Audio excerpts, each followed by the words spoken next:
my favorite holiday of the year, and we're pulling ourselves out of our respective food comas to talk tech with you fine folks.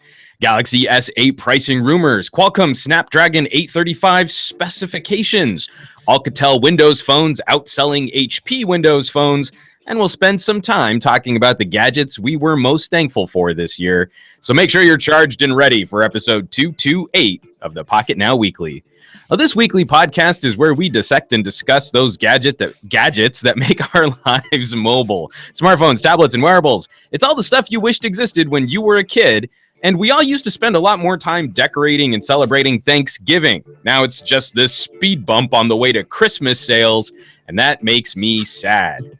I'm a senior editor at Pocketnow.com, Juan Carlos Bagnell, blasting the signal from a gorgeously clear night here in Southern California. I think our 1 week of weather, our week of clouds and rain, are finally passing us by, and we'll be back to sunshine all day, every day, which is pretty great because it's going to be nice and warm and sunny because it's California.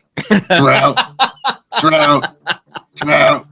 Actually, we're doing better on the drought. I'm glad you were concerned there, Jules, that you were so kind to show some sympathy and some compassion for the perils of people who live just, in the desert, but one step shy of living in paradise. Introduce me and then let me complain about our drought. Of course, we're joined this week by the man, the myth, the legend, Mr. Enobong Etta from Bored at Work, joining us on this late night holiday broadcast. We thank you for participating in our technology talk shenanigans, good sir. Thank you for having me, because, I'm not doing a show tomorrow, so this is the best time for me to talk tech. Well, and again, just because I know you were spending some time with family, and we appreciate you taking the time to talk with us. If anything, we'll say we're thankful for you being on our show, too. Thank you. And of course, plucky podcast producer, Mr. Jules Wong, will be frantically trying to keep this sinking ship afloat. How's it going out there on the East Coast, buddy boy? And our farmers are just struggling, and all of the Back Bay of Boston is on these pilings, these wooden pilings. So the buildings, they have to go. Maintenance crew have to go underground and maintain a certain water level. I don't know what you're talking about at all. This is amazing. That is going to be Jules. That is the best podcast. Because I learned this from NPR. I know. WBUR. Because Enobong, you left that Boston area, so you would know if Jules were telling some tales here. I'm from Brooklyn now. Yup. Yeah, so he's immediately discredited. Does that mean you had to switch over all of your affiliations? Is that like you can't be a Red Sox fan anymore? Oh, I never was a Red Sox fan. Oh, you have terrible taste in baseball. That's right. I forgot. I don't like baseball, but I'm a Patriots fan and a Celtics fan through and through. Okay, we'll take that. What is that red? Come on. That is a Boston Red Sox mug with the Boston. I'm not going to play diplomatic. I'm not going to be this guy who's like out there being political. Like, I think every sports team's great. No, objectively speaking. All right. Well, they bombed the postseason while Ortiz got his last, dues in. So, I don't think that was a fair shot. Anyways. You want to talk about some video? You want to talk about some video that's so great, and it doesn't really cost that much to include into your videos because it's important that we get paid. Jules, I'm really glad you brought that up because wouldn't you know it? This week we're sponsored by a company which can help you produce better video. Padding. I was going to jump right in. And that company who is sponsoring this week's episode of the Pocketnow Weekly is VideoBlocks. And VideoBlocks is a subscription-based stock media company that gives you unlimited access to premium stock footage everyone can afford. The same great content you'll find on other services at a cheaper price. VideoBlocks has a library of over 115,000 HD video clips, After Effects templates, motion backgrounds, and cinemagraphs. And AudioBlocks, the one I'm more excited about, has a library of over 130,000 music tracks, sound effects, and loops. All of this is fantastic content to help improve your videos and podcasts. And the VideoBlocks team is constantly adding new stuff to keep that library fresh. Everything is 100% royalty free for both personal and professional use. So even if you have to end your subscription at some point, it will not affect the copyright status of your projects. It's all yours to keep. Now, what's cool is VideoBlocks is offering our listeners a great promotional deal. If you subscribe now to VideoBlocks and AudioBlocks using our promo link, a 1-year subscription will only cost $149. That's $100 off for our listeners. Check out what VideoBlocks has to offer and take your content creation up a notch. Go to videoblocks.com/pocket2016. That's videoblocks.com/pocket2016 to score this awesome deal. And we thank them for supporting the PN Weekly podcast. Woohoo. True story. No, actually, I'm really excited. We from last week to now, we were actually looking through their library, and we are locking down a Pocketnow AudioBlocks subscription, because that's been one of the biggest challenges on YouTube, is sourcing good music for our videos. We have people that have been watching our reviews for so long that they know the songs. You know, like they've heard the same songs too many times in the backgrounds. Right. So that's actually one thing that I'm really looking forward to. Next week, we're looking, we'll probably be able to shake up some of the backing tracks on some of our reviews. So especially once we're looking at maybe Lenovo, when we get our sort of final wrap up video done on the LG V20, I'm hoping we'll have some fresh tracks for you guys, fresh to death. They got video blocks, they got audio blocks, they got graphics stock, although they don't have an S at the end. They should add an S at the end, to be honest. Right. I feel like now that gotta make it run. Well, and that's why video blocks and audio blocks are the important ones, because the graphic stock doesn't fit the template for the other ones. But they're all great products. And we thank Video Blocks for sponsoring this week's episode of the podcast. Now, Mr. Wong, would you be so kind as to explain to people how they might get in touch with us for the show? Sure. So you can head us up anytime during the show while it's on at this weird hour by logging on to Twitter and then hitting us up. Hashtag PN Weekly. That's Pocketnow Weekly, but with the Pocketnow as P and N. We'll be checking your latest comments as they come in. And also, if you like to take your time and think about what you're going to say, well, you can just email us at podcast@pocketnow.com for a little bit more depth into what we think about whatever problems or solutions you might want to think of. So, PN Weekly on Twitter and podcast@pocketnow.com for those emails. You guys are awesome. Your girls are awesome as well. Write us up. And we were already getting some traffic on the PN Weekly hashtag. This one from Colin, who is at Out the Door SWAT. Actually, I'm going to throw this one to you, Mr. Edda. He asks, PN Weekly, could you offer some cheaper alternatives to the Bose QC35s for around $200 or less? And you're my headphone guru. What do you think? In that $200 ballpark, is there anything that really competes with something like the Quiet Comforts? Thank you very much for passing that question over to me. The answer is very simple. The Plantronics Backbeat Pro 2. I think it's better. Now, the caveat here is I think Bose has still one of the best noise cancellation systems, but the Backbeat Pro 2 has better audio, because it's all about audio when you get headphones. Noise cancellation is also really good, has tons of features, and I guarantee you the battery life will last you 4 days or 5. Wow. Pretty good. They actually look pretty good too. Those don't look like Plantronics. No, they don't. They've upped the game. You know what they kind of remind me of, like especially in that brown color, like some of the classic Audio Technicas. Yes, definitely. Now they have two variants. They have this at $199. You can get directly from Plantronics.com, as well as they have the I believe is the Pro 2 SE with a special edition, which has NFC and also has slightly better material textures, but pretty much the same, I would say, in my mind. So it's more the cosmetics are a little sprucier, but not that the technology inside. The technology is exactly the same. It's also got the superhuman hearing or Superman hearing, they call it, where you hit a button, you can hear people's conversation and pretend like you're still listening to music. so they come with a built-in creeper mode. I love it. Yes. That's fantastic. Yes. That's awesome. Good deal.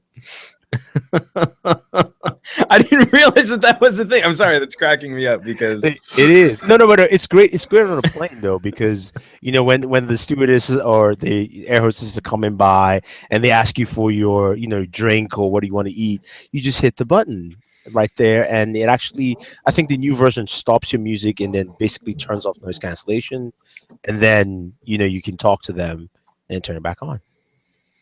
That's pretty rad. So there you go, Colin. If you're watching right now, that is from the My Headphone Expert.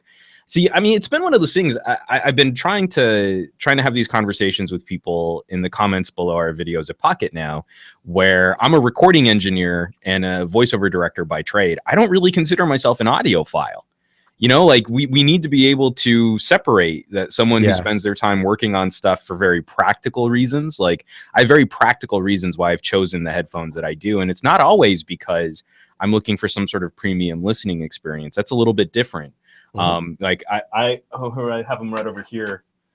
They're tangled up in these terrible HTC Bolt headphones, which we'll talk about later. But I'm still using a pair of HD25s. These are fine closed-back headphones. You see them a lot in broadcast. You used to see DJs sporting them for a little bit. Yeah. And we know that the bass is kind of floppy on them. We know that this frequency response isn't necessarily the best. But I love these things because you can field strip them. You can completely take every single piece apart. They're ultra rugged, super durable. Again, they're broadcast solutions. They're not super premium, high quality listening to my favorite high bitrate audio track solutions. So I don't always have the best recommendations for those fancy headphones, but I can tell you why I like a pair of studio cans. Yeah, no, I definitely agree. I think it's just one of those things with audios that once you especially the listening process, once you spend time with what you want to listen to. So I'm going to do a plug here. Definitely check out my Audio Lovers gift guide for the holiday. Spectrum from high end all the way to some really nice, comfortable Bluetooth, headphones for like $100. One thing I will mention is a couple of people said, "Wow, in-ear headphones or earphones for $700." Yes, they are monitors and they're absolutely beautiful. Which monitors? Oh, no. You know what? I'm not going to ask you to tell me what monitors. I want everybody, once you're done watching this podcast, because actually, Jules and I were talking about it, and one of the things that we were kind of thankful for at Pocketnow this year was that we weren't really putting together the same breadth and width of like holiday buyer's guides. I kind of feel, to a degree, that stuff is super played out. How many blog posts can you do saying go to Amazon, they're having sales, before that's just sort of irrelevant blog fodder. You know what I mean? It's just noise kind of gunking up the system. No, I do agree, because usually I would do one big one. This year I decided to break it down to things that I thought people should buy, not in terms of price or deals, but you know what, if you wanted to buy something, these are the things I thought were necessarily for you to buy. It was high end, mid-tier, or low end. These are the categories or the devices that fit best, because we've been doing a lot of price wars for the last couple of years where we go, oh yeah, here's a deal, rather than going, hey, you know what, this is just the best thing for you to get. Well, you know what's been the most frustrating thing about covering these sales is that they all bleed in together. We saw Amazon.co.uk pre-announce, or actually just start dealing things out a couple weeks in advance of Black Friday. And then the deals just keep going in, and, it's the same deals for Black Friday as they are Cyber Monday. They don't even... It's like I got the thing from Amazon for their Cyber Monday deals, and they're mostly the same in terms of just their set deals. We're talking about the same Amazon Echo, Amazon Alexa device discounts at the same price as the day before, a week before that, and probably like 2 weeks after that. Like I'm so done. Yeah, and this is the Oliphant sales period. Go ahead, buy everything. Well, and also, I mean, because Jules, because I'm right there with you too. Like, one, these companies are going to do their own job in promoting their own sales, but then two, even just the magic of trying to land something like a doorbuster, right? Like, I avoid any retail. We had to go to Target today just because we did traveling over this last week, and like we didn't have food in the house, and we have a hungry baby. You know, like we literally had to go somewhere. Doorbuster grocery deals. And so, like, we waited as long as we could, and it was still like the rudest, most sort of aimless people wandering the aisles, blocking aisles off, lugging shopping carts of like speaker docks and stuff, like not speaker docks, sound bars, sorry, under TV sound bars, and just like completely oblivious to the other humans around them. They're so shell shocked from going out shopping on a Black Friday. And then you really break it down and you're like, man, if you're camping out for a doorbuster to get like $100 TV, that TV was built to be sold at $100. You're not really getting a deal. You're just not spending as much money as you probably should for a premium product or a product that's actually going to last longer than the year that you go to get it. You know, like you're going to have to get another doorbuster next year because the TV's going to burn out before then. All right, so complete oddball here. Guess where we found a $250 deal for Xbox One S with Halo package on board? Meijer. Really? Meijer, as in the grocery chain in the Midwest. Wow. I used to love going to Meijer when my dad was stationed in Ohio. We loved that place. Mm-hmm. Crazy. So I think my best deal this year I saw was, some people complain about it. They said it was 60 hertz, but this was it was Samsung and LG, but Samsung had a 50-inch 4K HDR TV for $397. That's wow. Now I know that's not bad. That's not bad. I know the nit ratio is not going to be as high as the regular models, but that's a nice entry point. Especially you team that with a Xbox One that's $250. You're spending $600 for a brand new TV and a gaming console. Not bad. Yeah, not bad. Believe it or not, we do have other topics to get to, such as. So here's one of the things that I definitely wanted to kick off our sort of, because we're not really ready to start doing our year-end wrap-ups, right? No, we aren't. Our top 5 cameras, our top 5 smartphones, whatever, blah blah blah blah blah. But Enobong, because I know you've been cranking out videos like crazy. We've been cranking out videos like crazy.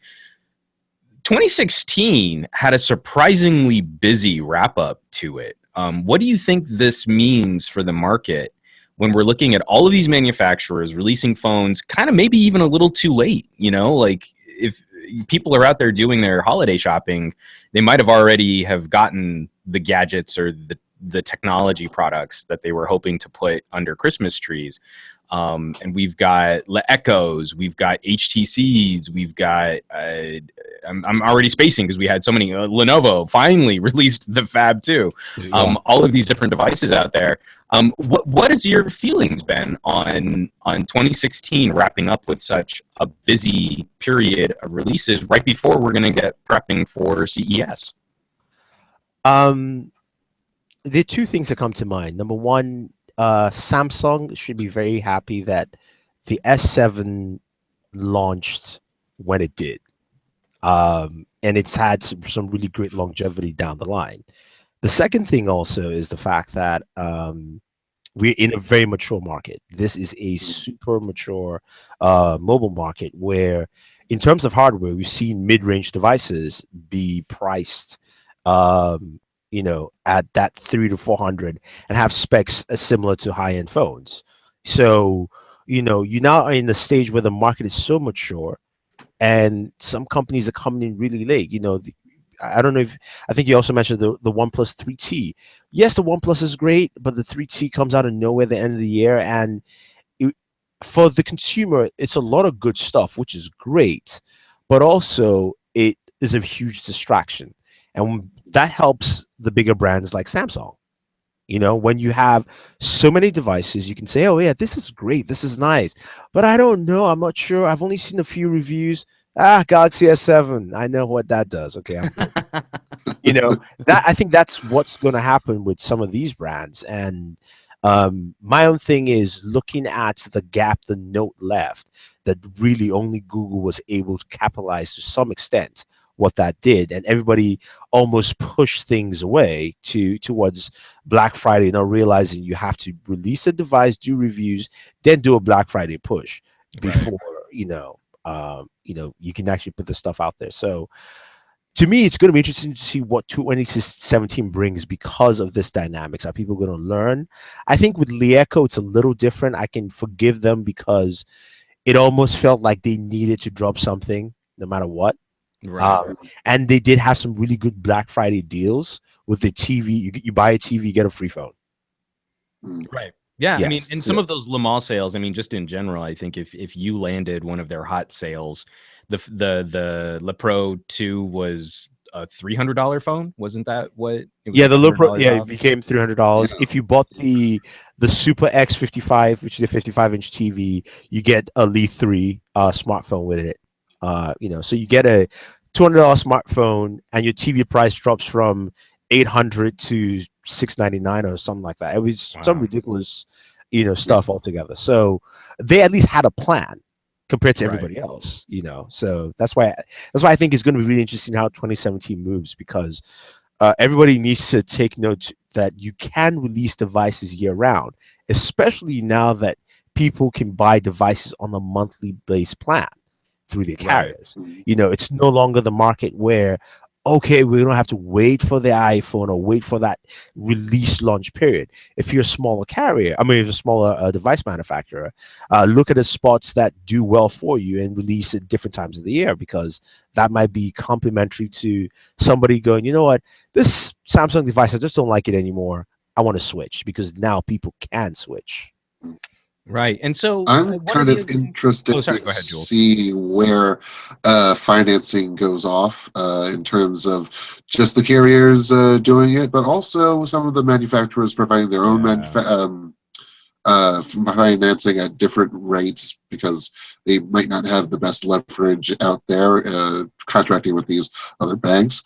And then there's also the fact that you have, with the carriers, an advantage of some sort where you can expect a combined bill for your device and your service at that day of the month, whereas, well, you're juggling this day for the phone and this day for the service, and you might not be able to plan around that, especially when the paychecks drop between those dates. It's just weird sometimes. So I mean, it's just that practicality to it too. I totally agree, and especially because I think one of the things that's going to be very important for other manufacturers to start picking up on is their own leasing or buyback programs. I think that is something that has helped Samsung and Apple, where you do business directly with the company that manufactures the phone.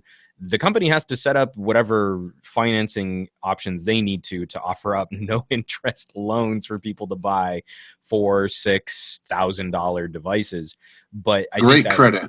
No, but I think that really gets consumers it helps consumers sort of diversify away. Like it takes away one of the leverage points that carriers used to have, where you'd give a carrier $200, you'd be on a contract for 2 years, and you'd have a top of the line phone.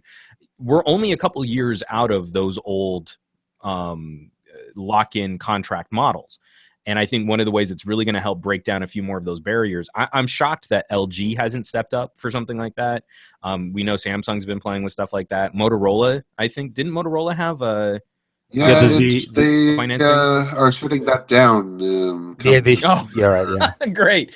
So we're losing the Motorola financing option, which sort of flies in the face of the point that I'm trying to make, that it would be a good thing. Well, we don't know why, what kind of credit they have, and especially because it's an outreach of Motorola instead of Lenovo. Maybe there's some sort of corporate issue with that. So, hey. Well, and just to circle back to one quick point before we get into the news topics here, it's sort of wrapping up just this idea of 2016 ending with such a bang. I wanted to get both of your guys' thoughts on this notion that should we There is no break. No, that's exactly it. Is like, should we start walking away from the notion that there will be a yearly update from a manufacturer, that instead manufacturers can be putting out refinements throughout the year. And I'm pointing specifically, of course, to the OnePlus 3T. It's not a brand new phone. It's a refresh of the phone that we got earlier this year. But then we start looking at manufacturers who are probably going to be having rebuilding years next year, like Samsung, where maybe it doesn't make sense to have one hard S line of phones and one hard division Note line of phones. They can start treating that like one total line of products that then has a beginning of the year refresh and an end of the year refresh. And along the way, other manufacturers might be able to do things like swap out parts a bit more aggressively as they feel like sales have peaked and they're starting to wane. Well, now we can say like 3 months later, we can put out a phone with more RAM or different storage options. I want to send Marty McFly back to 2012, 2013, and just send him to Japan. Say hello to Sony. Because this feels like what they're doing. They were on the 6-month path, over and over for the past few years. Well, they still are. I mean, they had the X Performance and the XZ this year. Yes, those are largely refinements. They're getting on the train and dealing with all this. OnePlus is just doing the 820, 821 jump, but the year before they were split between the OnePlus 2 and the OnePlus X, which were totally different devices, and just getting together with, Samsung decided to do a unified aesthetic for the Note and S series, where it's all glass and kind of shiny and stuff. So really not comfortable with this convergence and how bland all this is going to turn out. Just okay, it's the Galaxy S8 and it looks the same and it has these kind of new hardware features and it's kind of the same software. What do you think, Enobong? Like, should we just say a Samsung phone in 2018 costs $800 and every quarter they shift up, like maybe it's a higher screen resolution or it's a different storage option or they get more RAM? Is that something that you think consumers would accept? No. Or do we think that we still need to stick to this like one clock chime a year sort of phone release? Consumers do not like small refinements. I think Samsung had the right idea this year with the S7 and the Note 7. Barring the explosion fiasco, they would have crushed it this year. They would have, yeah. Because again, if you really think about the hardware of the S7 to the Note 7, it technically is a level of refinement. Remember, they're using a lot of the same components. Certain things are refined. So the Edge screen is better on the Note 7 than it is this S7 Edge. And of course, it has the S Pen. But I think that's what consumers like. They want some clear difference to say I'm buying something different than me buying, I just bought a phone with an extra 20% battery life. Boo-hoo, I can get the same battery life if I don't do this throughout the day or whatever. So it's that kind of thing. I think OnePlus has kind of put itself in, and which is why I'm still wondering why, unless it's some deal with Qualcomm where Qualcomm wants to have those chipsets out there because Samsung would probably be running the gambit on the 835 that come next year. That's true. Well, especially with Samsung partnering with them on that chipset. Now, I've just been really curious because I've had to spend time with the Sony XZ and people who've been watching my Sony coverage. It's again, anytime I say anything critical about a Sony, it's basically the worst thing anyone has ever done in the history of attacking small animals or something like that. The comments are pretty aggressive from Sony fans, especially, about how I am totally wrong for any criticisms that I have levied at the XZ. But I was using the XZ. You're a baby killer. Wow. I will neither confirm nor deny any involvement in said activity. No, but I'm using the phone, and it does feel improved over the X Performance, and there are some design language changes over the X Performance, but we're not talking about a radically different device. We're talking about a very similar device to what we had with the X Performance. I got to spend a little time with the OnePlus 3T, and I'm happy to see those improvements. I'm happy to see those refinements, but it doesn't feel like if I had bought a OnePlus 3, I wouldn't be super upset about this 3T refresh. I mean, yeah, it's a little bit better, but it's still largely the same core phone, same core experience. I'm not gonna like try and flip my phone to get this newer one. And doesn't that suck some of the joy out of these manufacturers, which have very passionate fan bases, when we get these little sort of baby step increments? You know what I mean? Like a couple of years ago, one big thing to be excited about. Yeah. A couple of years ago, we had the Galaxy S5, and this was 2014, where we were still just getting into quad HD screens, and the Galaxy S5 Prime, which was only made available in South Korea, that had a quad HD screen and Snapdragon 805. It was like, oh my god, look at the paper on this thing. Right. Why wasn't this done? Why was this released? And we would have paid heavily for it. It didn't really bore out in like real reviews, because we got one of them and said, hey, that's nice. Okay, you don't have to be too mad about Galaxy S4 phone anyways. So just having, one step better doesn't mean that, it's... I'm trying to end that metaphor with something, but it's not coming out. I think this entire episode, if we had a subtext for this episode, it'd be poorly mixed metaphors for this show. It's a baby step, not a lunge. I'm gonna step away from this main topic. We have a question here from the PN Weekly hashtag. This comes from Joel GJ, and Joel asks, could Google expand Pixel availability to more carriers next year?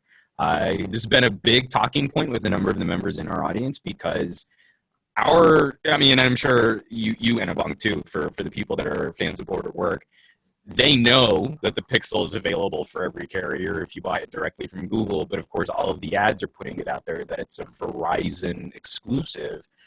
Do we think that Google will take the reins off next year? Do we think this is a limited exclusivity through Verizon? Or do we think this is leverage play for Google to get other carriers to fall in line, maybe get some sweet deals on updates and product placement in stores? I think it's I think it's limited. I just don't know how long. Right. But if you want to get a Pixel, you can buy it from Google. If you want to get it financed, call a friend up who has a Verizon account and pay them through there, and you can finance it at a cheaper rate, and and get yourself a Pixel, because that Pixel will work on any carrier anyway, by the way. Right. Because all Verizon phones are all unlocked. So, although I'm having issues with my V20. So I've got a Verizon V20 review unit, and I popped in an AT&T SIM, and it can't jump online. I will most likely blame LG for that one. That's just it. I know you've been feuding with LG recently, so no, I should probably have expected. I shouldn't have been surprised by that reply. Yeah. So let's get into some news. We can chew through these pretty quick. We have quite a few news,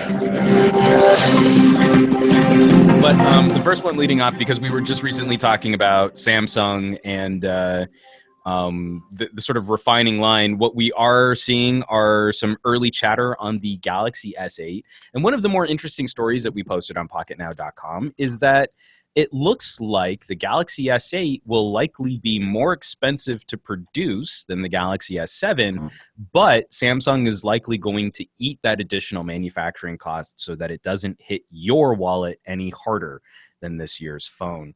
What do you think, Enobong? Yeah. Do you think what with some of the rumors that we saw that Samsung might be backing off on the improvements like 4K displays that were rumored to be on this phone, that if they really are looking to continue aggressively packing technology and more expensive technologies into this device, that Samsung can win this market back by keeping pricing the same? Yeah, I definitely agree. Samsung's going to have a device with a body to screen ratio of 88 to 90%, like the Mi Mix, or not the Mi, what's the Chinese manufacturer again? Mi Meizu. Mix. No, Meizu? Is it Meizu? They had the phone that had almost basically no bezel on there.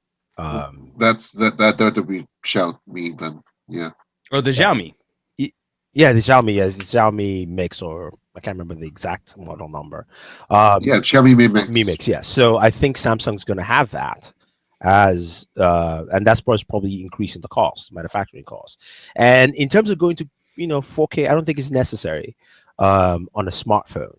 And I think Samsung, if you look at it, also the fact that at least stateside in the US, every carrier is basically offering some level of free video at 480p. So most people are not going to watch that content, a lot of their content at 4K, on Right. this devices. So I think you know being the first major manufacturer to have a device that's bezel-less and something like that to users is something that will catch people's eye rather than a 4K display, because then you now go into semantics of it's really if you really look at the pixels here, it's really Yeah. when you go no bezel, everybody's like, whoa. Ooh. So what do you think, Uh, Jules? Do you think the yeah. psychology is really about locking in that $650 price point for the regular S8?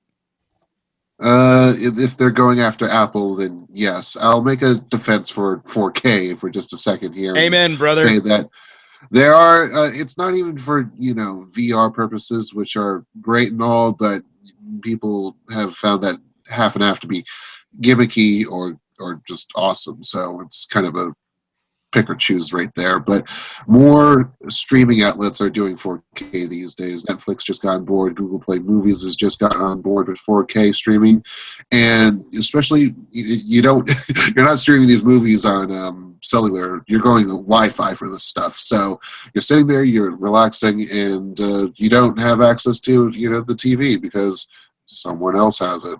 Hey. Wow, And with wow. that,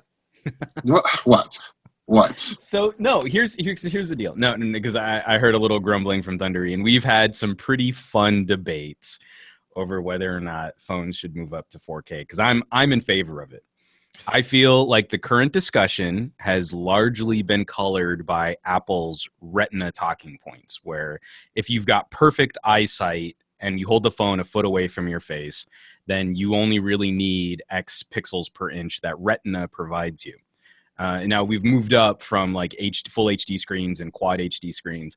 But first of all, 20/20 vision is not perfect. It's sort of average. That's sort of like you have adequate eyesight to participate in daily society. That's sort of what 20/20 is. And there's a significant portion of the population who has better than 20/20 eyesight. But even sticking with 20/20 eyesight at the minimum focusing distance around 3 to 4 inches from the human face, not that we hold our phones there, but it's occasionally we will get our phones closer to our face, then the clarity and the line resolution, the fine lines that you can resolve, if you really sort of do the measurements on, I broke this down in a blog post. I can't remember all of the math now.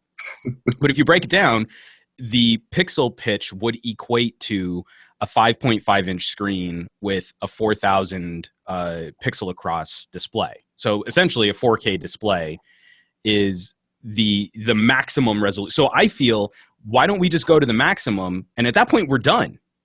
You know what I mean? Like, even people with better than average eyesight, there's nothing to complain about anymore. This is as close to a true to life display as we could get if we just made that jump. But it's neither here nor there because it doesn't look like Samsung's going to do it anyway. The But really, economics of it are just kind of weird on this, and I think they're just trying to pull away from the Note 7 as best as possible, especially just dealing with. They're already dealing with a ton of loss from billions of dollars, so if they're willing to take maybe, it seems like 28% is not going to be much of a hit, and maybe 15% overall in the end of the day, end of the quarter.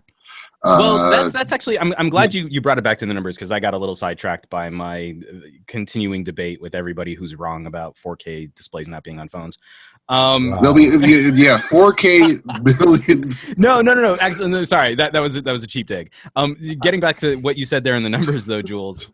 So we know Samsung's taking a hit financially because of the Note.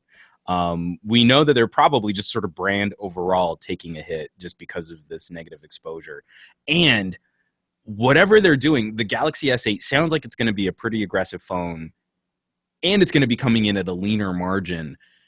We have to expect, I mean, not to get too into investor news here, I'm not going to be like, Kramer on CNBC or something like that, banging gongs and crap like that. But we have to, expect that. Where's your soundboard, dude? We have to expect over the next year that Samsung's financials are not going to be looking good, right? I mean, the Galaxy S8, if it is going to be more expensive and they hold the same price point, and more expensive to produce, and they hold the same price point, that's going to be a tough crawl for Samsung to start climbing back into the profitability it had at the beginning of this year. I'm going to throw in a wrench in there. If this has nothing to do with this, I'm not trying to bring politics in there, but you also have to put this calculation in. If the president-elect pulls out of TPP, then things get really tricky for a lot of tech companies, especially Samsung, who is, trying to come back from a big hit like they had with the Note 7 debacle. So that would be even much tighter. I want you to hold that thought, though. I want you to hold that thought, because we are going to be talking about some Apple news involving the president-elect. But let's jump into one quick little tidbit of info that I thought was kind of interesting, and that looks like Apple could be partnering with LG or Initech to produce a 3D camera on the next iPhone. Do we think this will be likely? Do we think Apple's going to make a play for augmented reality? What are your thoughts, Enobong? Can Apple work that into iOS in a meaningful way and still keep everything looking simple on their camera app? Do you want an honest answer? No, please. I kind of think I know how you're gonna. Give us a fake answer. I practically don't care. I mean, it's like I was expecting like some sort of reaction. It's like no. I mean, to be honest, I want Apple to do something with the with the iPhone for the 10th anniversary. Is it 10th anniversary right next year? Yeah. I want them to do something spectacular. But after the MacBook Pro and everything they've announced this year, I don't know. I mean, it's cool they're partnering, and maybe this is for a different device. Maybe it's for a pair of glasses or something else, or maybe they are moving to VR and AR combined. That could be it. But till I see it, especially with Apple, I never was a big Apple fan, but I've really lost faith in what they're trying to do as a company. More or less. So not as much as I've lost faith in Microsoft. So, but that's just to let you guys know. Fair enough. I mean, because I got to say, now that I've finally spent a little time with the most recent iOS update, I've been a little disappointed in portrait mode on the iPhone 7 Plus. When it pops into place, it's actually a pretty cool software background blurring trick. But after having used the Huawei P9 and the Mate 9, where it works in all camera modes, it works seamlessly, and you can control the amount of background blur in a very Nokia kind of way, the way that you can sort of edit after the fact. That's the kind of stuff that I want Apple to do. That's what I would want from, I mean, if anyone could polish up that user experience, it should be a company like Apple. So I don't disagree with you, Enobong, but I also feel like I've been spending some time with the Lenovo Fab 2 Pro, and augmented reality is super cool, but this first device to really showcase it, you really only want to be investing in it if you had the money to tinker and play around with something like that anyway. I would not recommend it as a daily driver. Like, I only have X number of dollars to spend on a phone that's really got to be my phone. It's a tougher call. But if Apple could deliver on something like that for an iPhone, a mass market device, do we think that Apple could really move the needle on something like augmented reality, where I think Google is doing a phenomenal job in cleaning up the VR experience? If you've been rocking a Pixel and you haven't played with the Daydream View, this is such a beautiful step up from cardboard, mostly for the controller. I mean, the actual VR experience is kind of the same, but having that really great motion control built in is phenomenal. Don't we feel like Apple still has some of the design chops in play to maybe do the same with augmented reality? Oh yeah, I definitely think they do. I think they're the ones who can own augmented reality before Microsoft drops a HoloLens out there, and they are walking into a prime market, but we have to wait till September next year to see that. Right. So maybe there's something that, who knows, whether it's Samsung, the only other person who can do anything comparable would be Samsung or Google now with the Pixel or Pixel 2. Right. So that's the only other thing I see. Or maybe Google comes out with a pair of Google glasses, updated version, that actually is cheaper and has better functionality. So I do like the idea. I just, like I said, just with Apple, I just want to have to wait and see, because I thought I was going to see something better with the MacBook Pro, and I saw, strip. So we got a tweet from Joel using the PN Weekly hashtag #donglegate. Like, I think anytime we bring up Apple, people are just going to get angry about all of the various adapters and connectors they need to invest in. But what if those adapters and connectors were made in the USA? Yeah. 5 out of 10. So circling back to your comments about President-elect Mr. Trump, we have a lot. We touched on some of these topics last week, and we probably shouldn't stray too political. It's easy to get a little toxic when we're talking politics, regardless of what side of the aisle you're on. But there was a lot of news this week about Tim Cook having a conversation with Mr. Trump, and that conversation focusing on bringing manufacturing back to the United States. But one of the things that I've been very concerned about is we're not talking about necessarily bringing lots of jobs back to the United States, just the manufacturing, because anything that we do to invest in more manufacturing here is going to be automated. So I guess, like, I'm concerned, does the Made in the USA label really mean as much in the sort of global economy if there wasn't much American labor behind producing that product? And also regulations too that would protect labor and all that. It's just another landmass. The U.S. becomes another landmass that has no character at all and has these quality controls that aren't really just they're kind of like, no, we pride ourselves on American exceptionalism and hand check every one of these like wooden flutes that we make because we're American and we're proud of that, and take our apple pie and shove it down your gullet. So it's important that don't take away the character of the U.S. and in the Made in the USA sticker. We can have the red, white, and blue. We just don't really can't. We just. Well, I mean, I'll interject. I mean, the news is interesting because I'm going to just talk a little politics in here. It's propaganda. That's just what it is. That's the first step. Because talking in Apple saying yes, we can probably bring factories here, but remember, the factories will have robots doing a lot of the production. So you're going to have fewer people in the factories that you would expect than, the normal, mindset of having a factory, in whichever state in the US. Although the president-elect talked about also building those robots that will build that. The main thing is, look, if you did any economics in high school or college, I mean, all businesses are beholden to the shareholders. And it's all about making money and profits. And Apple is king at doing that because they're they're the biggest company in the world in terms of cash value altogether. So for them, if it makes sense, yeah, sure, they probably would do that. If it doesn't, maybe not. Now, this might make sense a little bit, I guess, if you're going to be selling some devices in the US once the president-elect pulls out of TPP, because then you're not shipping in and not having tariff. As much as we say about propaganda does become policy sometimes. And when you combine it becomes the TPP policy a rollout, lot. Yes. yeah, well, I mean, there's that. Well, you got to get through Congress, and you know how Congress is.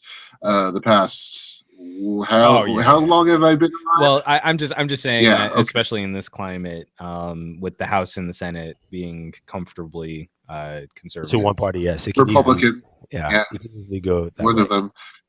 But it's forcing the hand. You got the 45% China imports tax that we're going to have, and these tax incentives and regulation incentives. What was the percentage?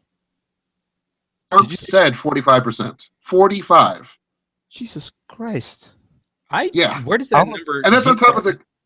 I almost just had a mini heart attack. Yeah, how can, is there any, okay, so I feel like for the next 4 years I'm going to be having this like brain lock stutter. How can we verify that number, or where does that number come from? And I feel like that's going to be one of my most commonly asked questions anytime our president-elect says something, is where does he get and I'll that bring this up as I need a citation. I need a source on where I that mean, to me, that's a really interesting part, because I'm just wondering how this affects a lot of the U.S. Tech companies that we buy products and devices. Forget the foreign ones, forget at least let's not forget, but let's put that aside, the Huawei's and every other company, Samsung's and the rest of that. But Microsoft, we're talking about Apple, Dell, HP. We all know all their devices are made internationally. Is there going to be some difference there in terms of what that does in terms of tariffs, or because it's a U.S. company, or do they have to actually do those manufacturing, as in the case indicated from Apple making some stuff here? So would it be the case where Apple accessories might be cheaper compared to Apple MacBooks because the accessories are made here? And I mean, I don't know. I'm just throwing things out there, and it feels like. And also, there's also reality here in that most parts of the iPhone and any electronics will probably still be made in China, and Apple would have to import those parts into their factories in the U.S. So as opposed to 15 shipments coming into the U.S. as instead of having it all assembled in Taiwan and then having just one shipment of iPhones coming over. I mean, what's the big deal, right? 45% on all that is just going to be. You heard it here first, folks, from Jules. Hashtag NBD.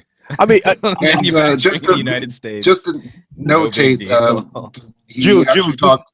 Sorry, go ahead. He actually talked with the New York Times and gave the 45% tariff number during a New York Times editorial meeting January 7th of this year. So he's been talking with the media, and he's been,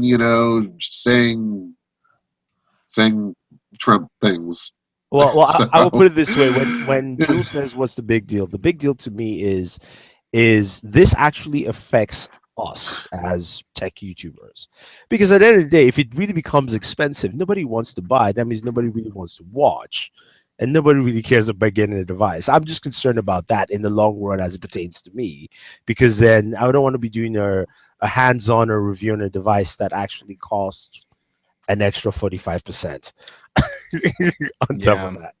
So that would be the case. We do have can we see a resurgence of Androidism, of like a anti-tech elitism, because Jill GJ asks if this could lead to anti-futurist letism. So and this is one of those things where I want to talk a little wonky policy, because this is stuff that I'm very passionate about.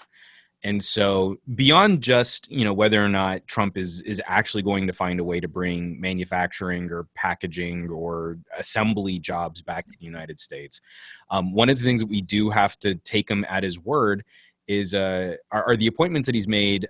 Who was it? Mark Jameson is an advisor that Trump is leaning on in how to run policy for the FCC. And so we're going to be dealing with an administration that is very actively looking at dissolving and disbanding the FCC.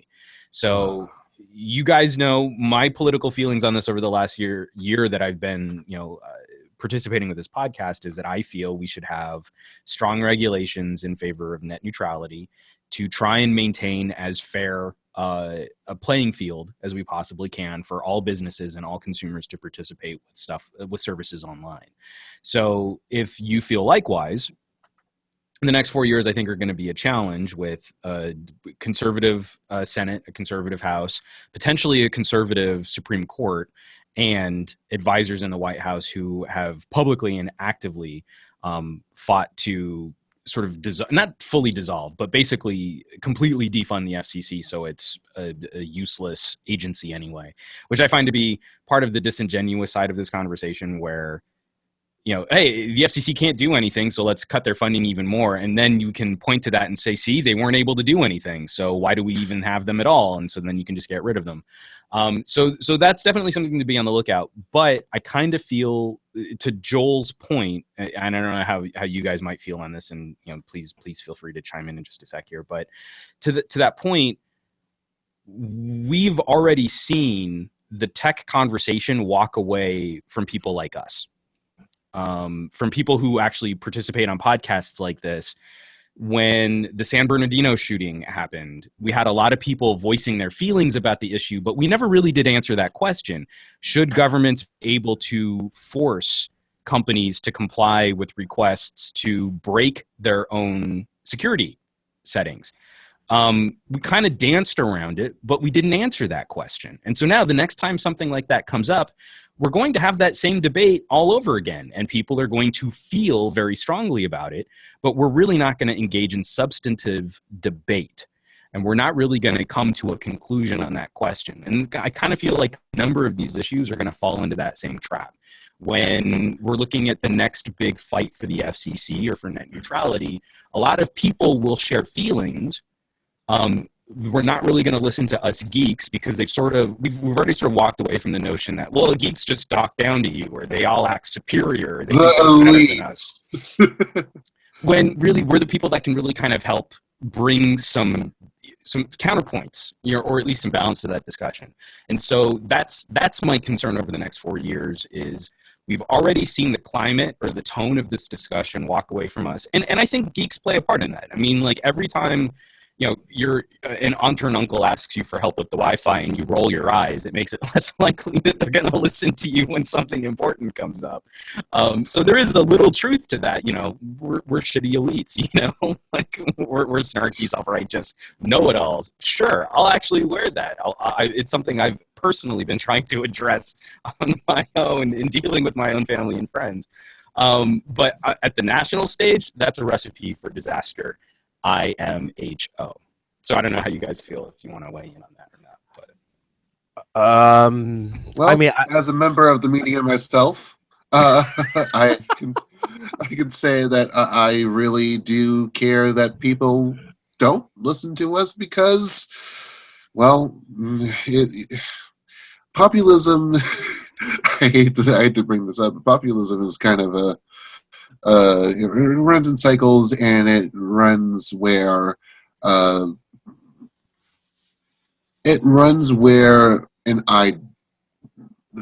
idea of what we should expect from other people, like those expectations of what we expect from our brothers and sisters and everyone else to do, are kind of just simple, and they're isolated. They don't rely on any extraneous factor.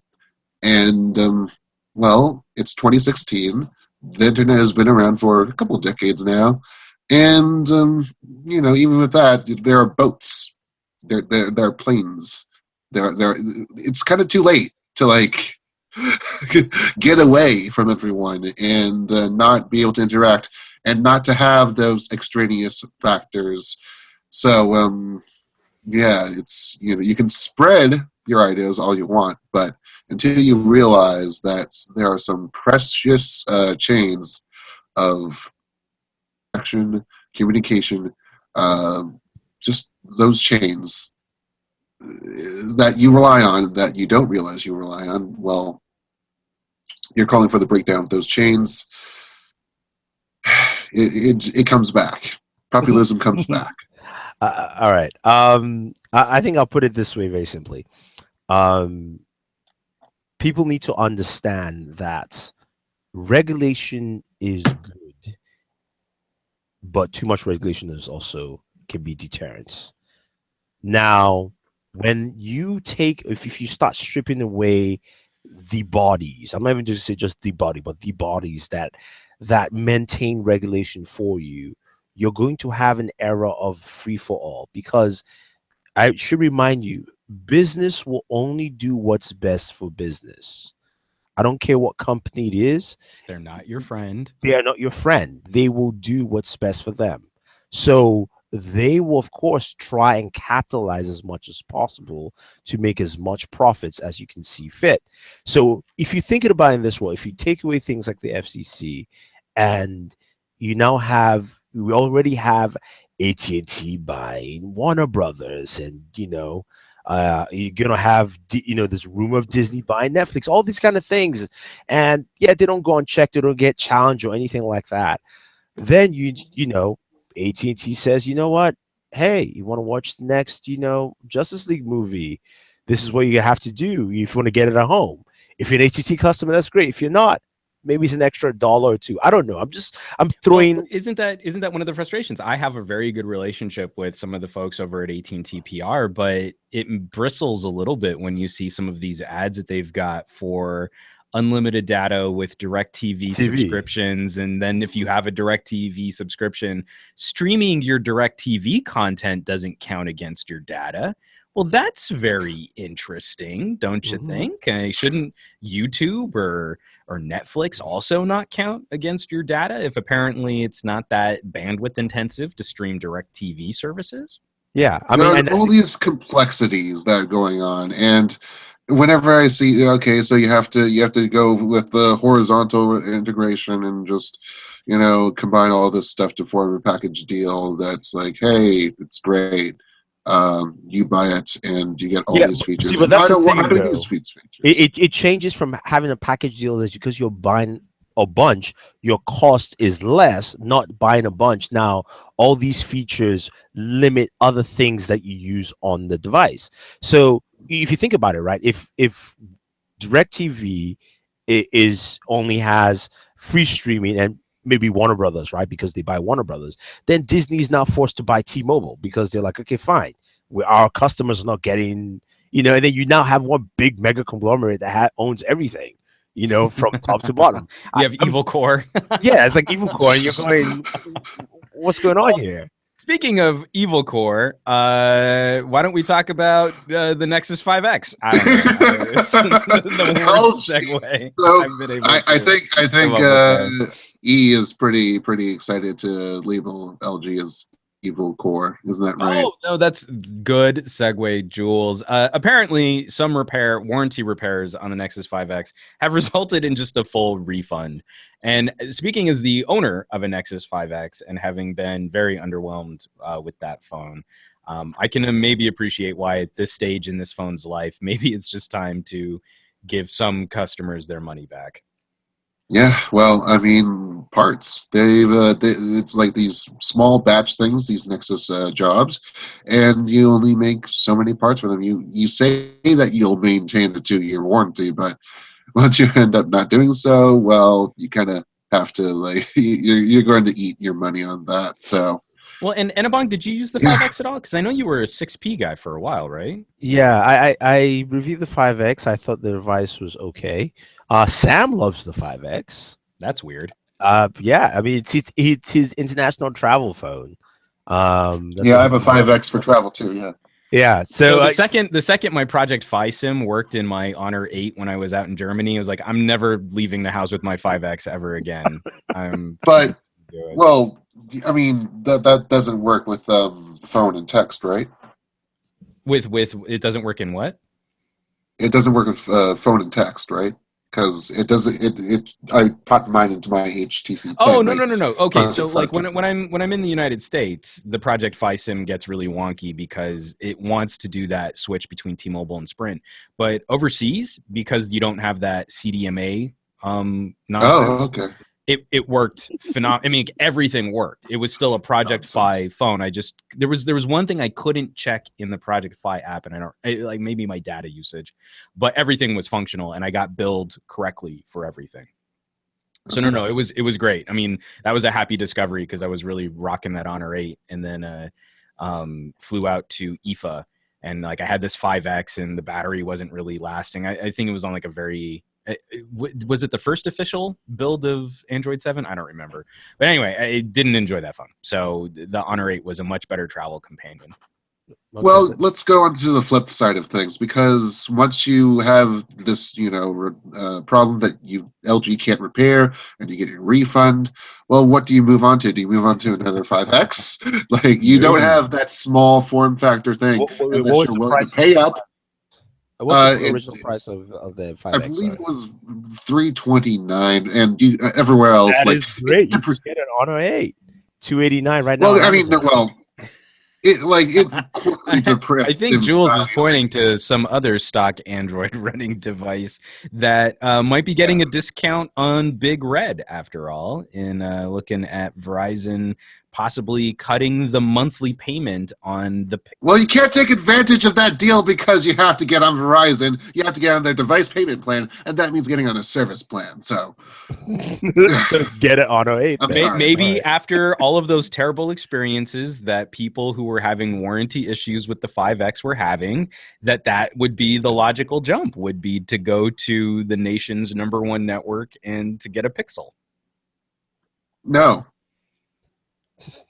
Jules says no.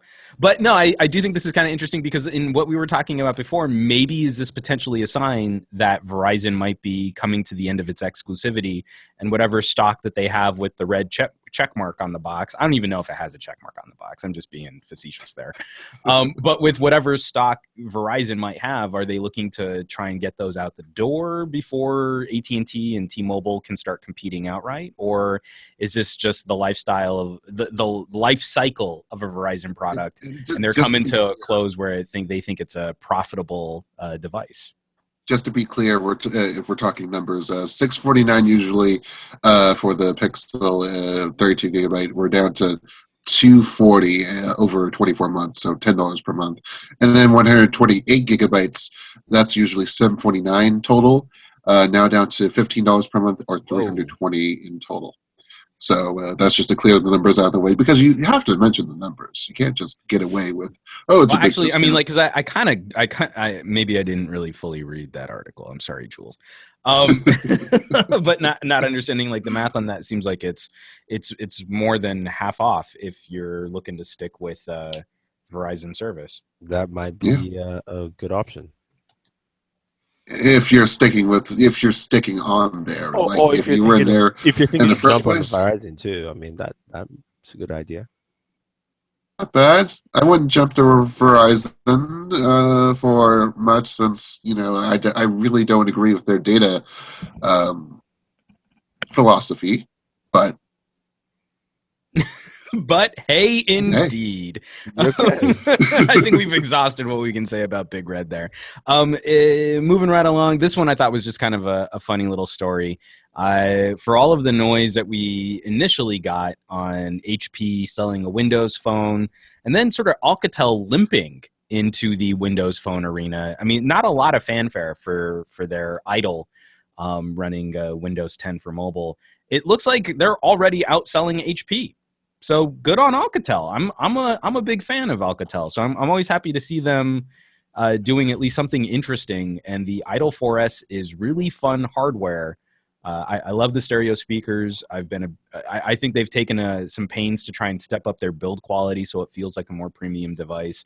It's getting a little lost in the shuffle. The Android version is getting lost in the shuffle of all of the other $400 phones that compete. But for Windows, I think that's a really interesting manufacturer to have duking it out with HP. It is all about one thing: VR. Boom. Really? Yeah. You think so? Yeah. It's bundled right in there, but I'm trying to figure this out because, all right, first of all, the little context. This has been out for what? A total of 2 weeks? 2 weeks, yes. Officially to be sold. The Idol 4S. HP Elite X3.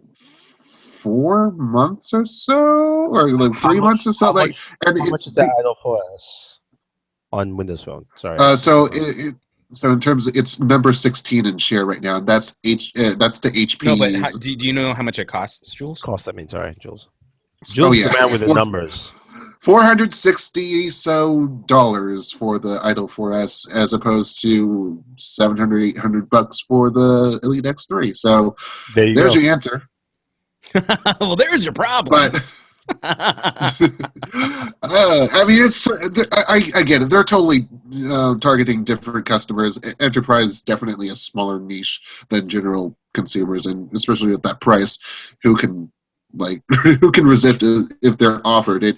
I'm surprised to see it because it's a T-Mobile exclusive in the U.S., and I'm not even sure where the hell else it's going to be, because Europe is not getting the Idol 4S. So where the heck is that number coming from? How does it beat the Elite X3 by 3 places in market share? Well, because the Elite X3 had a very bad launch. They didn't really, it was going to be coming out. It didn't. The Idol 4S came out, and they also, if you think about it too, this is after Microsoft's announcement, talking about VR, working with partners with VR, doing their whole Microsoft briefing. Now, they didn't mention it in the phones, but then you have a Windows device that comes out with a VR headset. If you still like Windows Phone, you're like, okay, sure, this is a good thing to pick up. Now, I still don't know why anyone is picking up a device, a Windows Phone, over $200. Just saying, and trust me, I was a hardcore Windows Phone user. I do like the Idol 4S. I do have it. I might do the review later on, guys. I apologize. It's kind of sitting there. It's just been busy, but I was going to ask though, so what do you feel that Alcatel is bringing to Windows Phone for that VR experience? I think it's some of the sensibilities. What I mean by that is, I met up with Alcatel for the Idol 4S launch on for Android, and they talked a lot about VR and how they wanted to make it very accessible. They wanted to bundle it. They wanted it to be an experience that you bought a phone, you had a VR headset, and you were ready to go if you wanted to jump. The hardware experience was built around VR. Great sound, great device, great screen. It's just, you could paste any decent OS into the phone as long as it ran VR smoothly. You make the right optimizations. Then it's the Alcatel could just as well be the next HD2 for consumers. Because I haven't played with the Windows Phone version, so have you fired that up on your end, Enobong? Yeah, I have. I fired it up. First of all, Windows OS is much smoother, man. I mean, I haven't touched it in a while. I know you've done some updates. I was quite impressed. And the VR 20. Yeah, and I know, but Windows OS has always been. No, I mean where your App Store finally loads. Yes, that's. Okay. But also the fact that you have, I mean, the apps I've used, I checked out 1 or 2 VR applications, and they loaded fine. It was a nice experience, but I actually haven't spent too much time with it, so I can't give a full analysis. But I was impressed to the point where I almost wanted to reuse a Windows Phone again. I wouldn't lie. I went and started downloading applications I normally use on my Android phone. I found a bunch, and I was tempted until I found that PayPal doesn't work. So then I stopped. It's like one large step forward, a couple tangential sides backwards. Get a PayPal business card. I have that, but I also want to check my account. You want to manage it through an app, not through a phone call. So so that's I just thought that was really interesting, and I want to say kudos to Alcatel. I think that's a phenomenal. One small tidbit. I'm surprised to see the HTC One M8 for Windows stay so strong. It's still. It was 3% or something like that. 4%. 3%. Yeah, with Windows 10. It was just awesome. Man, that phone's still hanging on, and again, just further proof that the M9 was a terrible phone. Speaking of terrible hardware, how bad the M9 was with a Qualcomm 810 processor, we've got a little more news on the Qualcomm Snapdragon 835. Some of the specs being tossed around that we're also looking at an 830, so just a slightly lower tier, and then also a new 660 for the mid-range, possibly replacing. I rate that segue a 660 out of 835. Wow, I'm doing better than I'm doing. That's a passing grade. Barely? That's a passing Yeah, grade, right, actually. right on. So yeah, that's C plus or B minus. So what we're looking at, and Enobong, I definitely want you to weigh in on this one, is we're looking at a die shrink. We're looking at an improved GPU. We're looking at a manufacturing partnership with Samsung. Is Qualcomm finally going to get back on track where the 820 was a much better processor over last year's fair, and now it looks like they're going to be firing on all cylinders again? Is this something that gets us gearheads excited? Or are we concerned that maybe we might be pushing too powerful a chipset into phones that are already being taxed battery-wise? I don't think so. The reason I say that, I spent a week with Qualcomm in New York last week when they made the announcements. They had different seminars and breakdowns. The thing I was most excited about was the audio codec, and I can talk about that separately on this, but it's part of the chipset. The one thing that I think got my eye was Qualcomm was focused on two things. One was security on their chipsets, and that was kind of across the board with almost all their devices. But they also touched on the 835, as well as also the manufacturing partner with Samsung. Now, they didn't give a lot of details, but I had the feeling that Samsung was going to be putting some of their own know-how from Exynos into what they're doing here with this. So it got me a little bit excited. They didn't want to still spill much because I think they're going to talk more about that again at CES. But the hints I was getting was like, it's not just Samsung, it's just a manufacturing partner. Talking to the guys at Qualcomm, they're like, they make very good chipsets. So what do you think? I'm like, okay, I like where that's going. Let's see how that comes together. So I think on that aspect, I think we will see something, because also, for Samsung, again, to Samsung, this is very important because we know this is going to go into the S8. So it has to hit those marks that they wanted, to definitely hit. Now, on the other ancillary aspects they talked about, one was the audio codec, which, they did a blind test. I forgot, they had an Oppo, why do I want to say mix amp? Not a mix amp, but they had an Oppo amplifier. They connected a sign, the $1,000 sign as a headphones. Oh wow! and they played two music sources, one that was from the amp and one from a HTC 10 running their latest codec. And most people failed, but I passed. I guess the HTC 10. Let me know. Good man. I would have been very disappointed in you if you had failed that test. It was hard though. Whether they skewed it some way, but it sounded really good. So then again, you also have the ability, the fact that you're using really good headphones, right, and everything is placed a certain way. But I was impressed with the level of quality from the audio codec, and they talked about that and trying to make that a standard across the board, so that moving from device to device, you got quality audio. And that's something they wanted to do with, at least starting with the 835. So for me, that was my most exciting part. I know the other things like, Quick Charge 4.0, which they talked about, as well as also the battery performance of the chipset, but we have to see how that plays with different devices as that comes along. But no, I'll be really curious because we're talking about a die shrink. So the current chipsets at 14 nanometers are shrinking down to 10. That usually comes with power and performance benefits. But we're also talking, I think this is the first proper octa-core cryo chipset. Because like last year wasn't built on the cryo core, it was just an ARM reference design.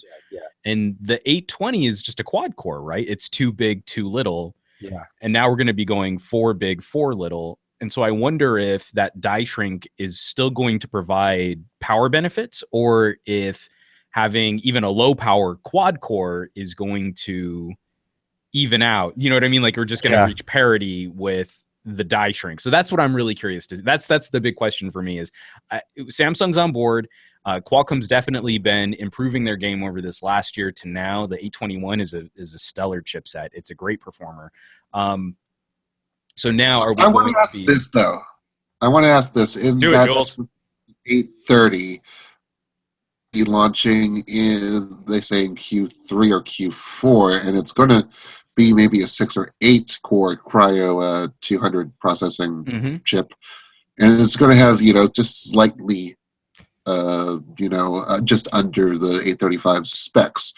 I'm wondering what the deal is with going for the high end in the spring and then waiting all the way until fall and winter to bring the high end push to I can answer that just like very getting up quickly. the upper mid range. But Mid range. Isn't that similar? And Enobong, I mean, correct me if I'm wrong. Isn't that similar to what they did last year? The 810 came out first, and then the 808 was the chipset that followed it up a couple months later. Well, yes, because they make most of their money from Samsung and large, companies who push out high-end devices, whether it's Samsung, LG, or HTC in the Android space. So it makes sense to put that out first before you. And also, as we've seen this year, the mid-level devices or devices like that are come out later in the year, or at least around that Q3 timeframe. So, which is the same thing as the Alcatel Idol 4S came out early Q3, I would say. So, and that ran a 652, I believe. Yeah, that's right. Yeah. So it kind of falls into that range, but also again, too, Samsung is putting this into their.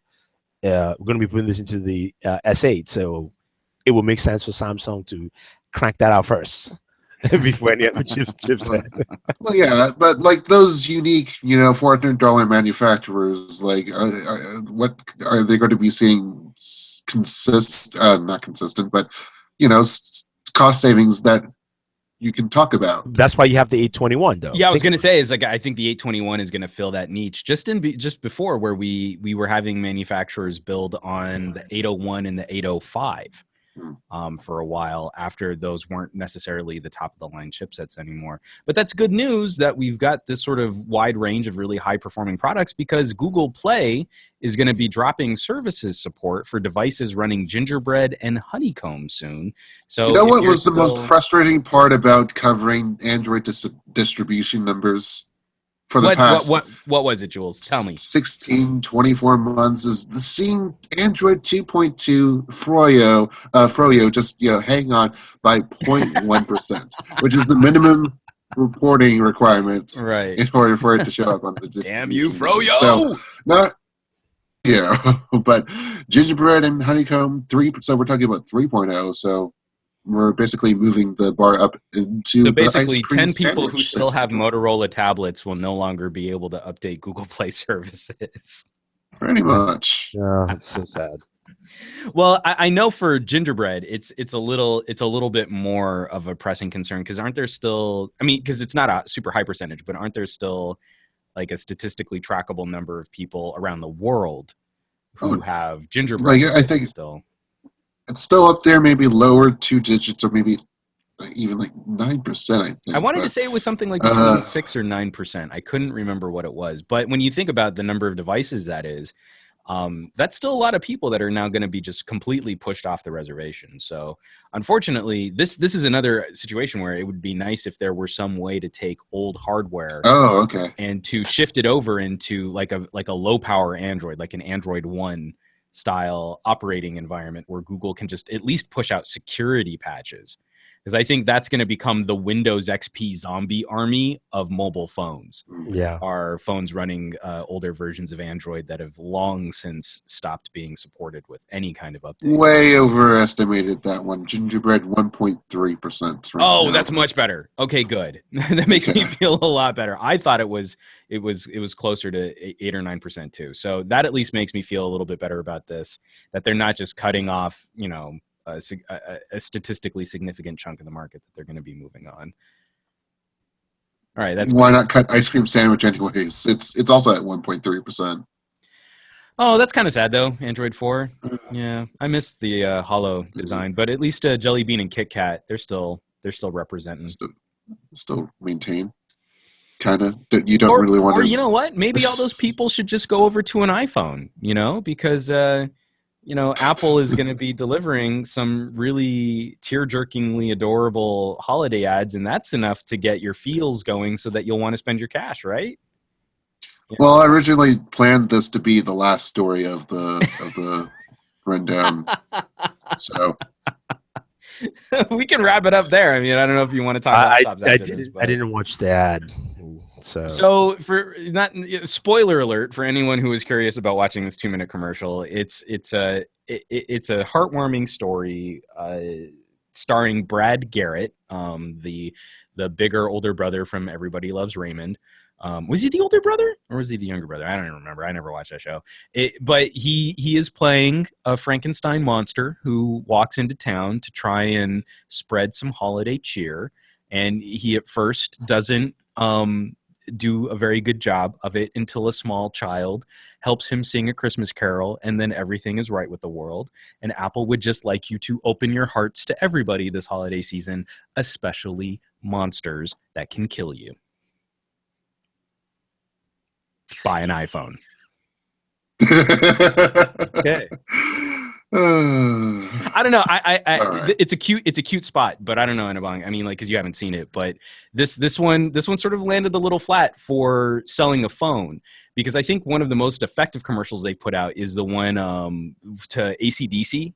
Yeah, Thunder. Yeah, that was good. Oh God, that commercial just rocks. I mean, that is a badass commercial. However you might feel about Apple and build quality and water resistance, that commercial actually speaks to me about, like, I can go out and do things with my phone and be awesome.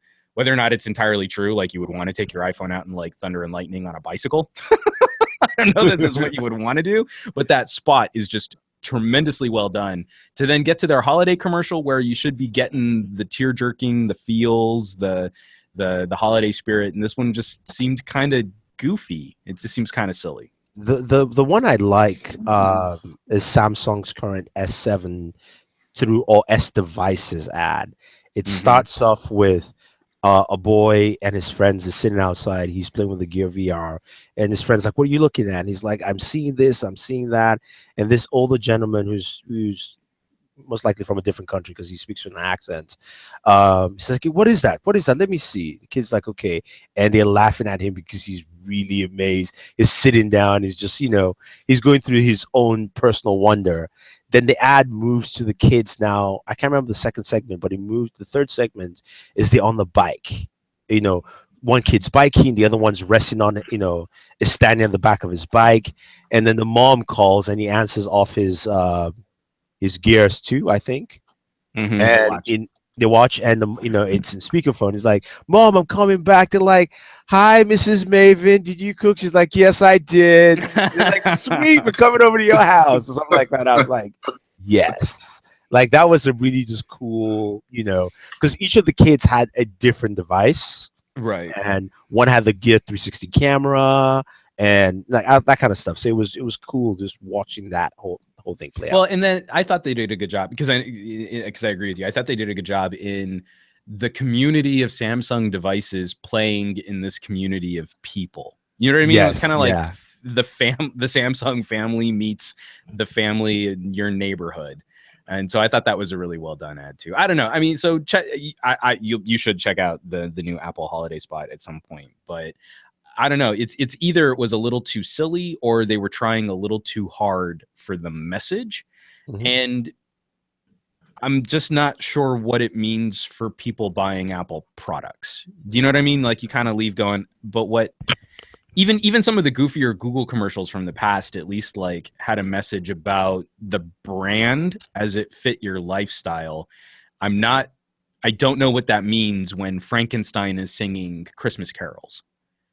Like, no, I definitely agree because you're right. I mean, when you said that, it reminded me of the Pixel ad with the people on the train, and one is using Google Assistant, and the lady's on the VR, and she's like, "Where has this been in my life?"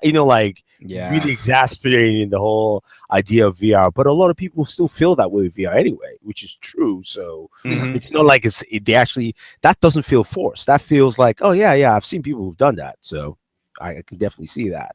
So I definitely agree where, something like that needs to touch back on the reason of why you want to buy an iPhone.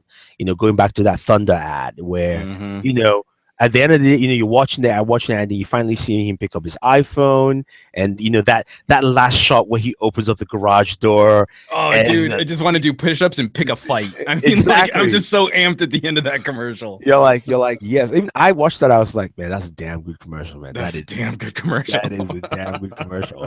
So that's what you want. You want people to go like, oh snap. So the new iPhone, oh yeah, I'm getting that.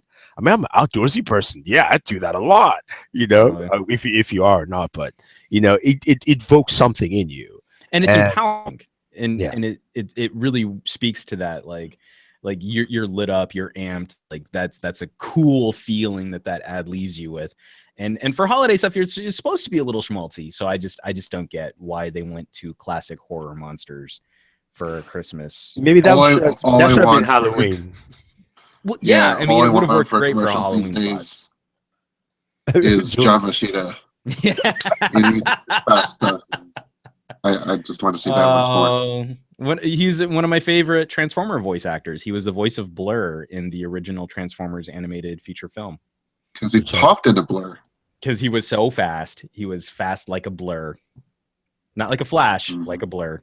Bam. So Jules, I don't know. I mean, like, because I put it in the rundown because you listed it and we talked about it last week. Do you wanna tackle this Eve and then we can talk about what we're thankful for? Oh yeah, the Eve. I gladly would love to join on that one too. The EV, which is the convertible PC that got funded. Well, it's technically got pre-ordered or set on pre-orders on Indiegogo. And apparently all 500 units of the first batch were sold out in 4 minutes. And this was the fastest European Indiegogo project to hit $500,000. And that took less than 3 hours. So that's a pretty interesting thing to go on. So, yeah, it's been crazy for them. I want to check in on the campaign itself, actually, because I'm wondering if the second batch, which is destined for April, so the first batch is due in January, February time, and then this next batch, which they're doing like reservation, down payment of $199, $299, and the price is we're talking about price $13.99 for a Core i7 model, and we're talking about tablet rates, so you have to take that into mind. But hey, I mean, that's when you're talking about competitors at 1,800 or 1,900 or so. That's pretty good. I'm having doubts, though, because this is the Indiegogo price, and they say they're going to hike up the prices. Was $800 off from the traditional retail MSRP. So in terms of, we're talking about $2,200. We should mention that this was a crowd-designed thing that they did. Yeah. They put emphasis on having more, not, extravagantly thin design and some lesser specs. So we are getting it's got Thunderbolt. Pretty intense. Yeah, Thunderbolt 3, multiple ports, USB-A, and just huge wireless keyboard with a trackpad and a digital stylus too. It's crazy. It's crazy. So have you been keeping track of this Indiegogo, Thundery? Because I was a little nervous about a crowd design product. I've actually been talking to them for a while. And they had talked about what they were trying to do, and even I agree, because I was like, oh, this is this is nice. I want to see what you guys definitely put out. And from all intents and purposes, it looks like something I would like to pick up. That's the first thing, especially with crowdfunded products. You always want the first look is what sells you on it. And there was an article on Yahoo saying check out the Surface competitor at $13.99 that even Nadal wants to pick up. So yeah. So if they were able to generate that kind of buzz, that's a good thing. Now, can they deliver on that final output when we get the devices? People will do, as well as also what will their final retail pricing be? and hopefully this helps push them to a level where they can now release devices. See, I would like them to continue not crowdfunding, but crowdfunding their design in the sense crowd designing, right? Yeah, exactly. Because this is really this is for not necessarily, I won't say the hardcore gamer, but kind of like the hardcore user in the sense of what do you want in your tablets? You know, like the gamer would say, I want all these things in my gaming laptop.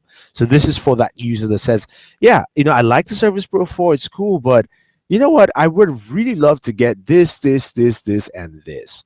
So if they can, and these guys were very lucky. They caught lots of attention from investors and Microsoft and Intel. They backed most of the process going into the engineering and stuff. So all this, this is just manufacturing and delivering on orders. So you don't see that type of backing by a whole crowd, including the big guys. Well, I think to a certain degree, Microsoft likes this because, again, we've always said this. Microsoft doesn't really want to be a hardware producer. No, they want to set a standard that then other people can surpass. Yeah. So backing. Remember, Microsoft has given away the Surface keyboard designs to everyone. Lenovo's keyboard is exactly the same or with a different polish as the Surface Pro 4 keyboard. Everyone who makes, even the same thing with Acer. I had the Switch 12. So Microsoft is happy. Not true. You see the backspace key? Yeah. Oops. It says oops. You know, see, I wish I was running this chat so I could mute Jules right now. But you get the general idea. Microsoft wants these kind of products to be pushed out and be successful. So if Microsoft comes in on the back end, then people like Intel can say, okay, fine, Microsoft supporting you, so we can. Then it's much easier for everyone to kind of fall in line and say, okay, yes, we will, support you in this project. Or even not just fall in line, at least try and do something different, something experimental. One of the things that makes me really excited about the prospect of this being not only as well funded as it was, but going into a second round of back orders, is this gives rise to hopefully another era of boutique manufacturers where, something that like car enthusiasts can appreciate. Like if you want like a little kit car, or if you want an Italian manufacturer that's not popular here in the United States, like you want a little Alfa Romero, there's an appreciation for not necessarily just the exclusivity, but something that's a little bit different than what everybody else has. You know? So like the Surface Pro 4, I don't think Windows 10 can survive if we're really only looking at the Surface Pro 4 and the Surface Book. Microsoft is not Apple. And even Apple isn't really doing a great job of surviving on just MacBooks and iMacs and Mac Pros. I mean, the computing landscape right now is definitely in a state of turmoil over these types of products: laptops, desktops, convertibles, hybrids. And so having more companies in this space that can, especially to target, we know that there are consumers out there who aren't necessarily getting the perfect fit for them because they're sort of suffering at the altar of, it's good enough. They're sort of not really excited about that product, but it does pretty much what they need it to do. Well, now if we have these boutique manufacturers that can step in and say, for a community of people, they want this, they want that, and they want this. And we're going to give them exactly that. If you didn't want those things, this product's not for you. Walk away. It's fine. That's the kind of thing that makes me really excited is, can we find better ways to target those demographics to make sure people are getting exactly what they want? You just gave me something like there's an idea that popped in my head. I wanted to ask a question because I really love the idea of having boutique manufacturers, but also why can't the regular manufacturers, the HPs, the Dells, the Acer, create remember Dell almost tried with the Adamo and right and failed, but have a boutique line, because one thing I think most of the PC manufacturers fail on is that they have too many laptops.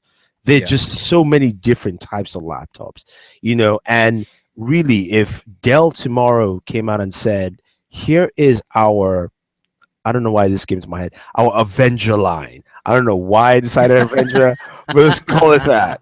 So here's the Avenger line that comes out. And the Avenger line is, at this price point or this level, you have this, and just have 3 tiers. One that is really cost effective, compact, has what you need for basics, a mid tier that really gets you started, and that premium that goes, oh yeah, you MacBook users, this is my tablet and I've got ports, like something that says, screams out.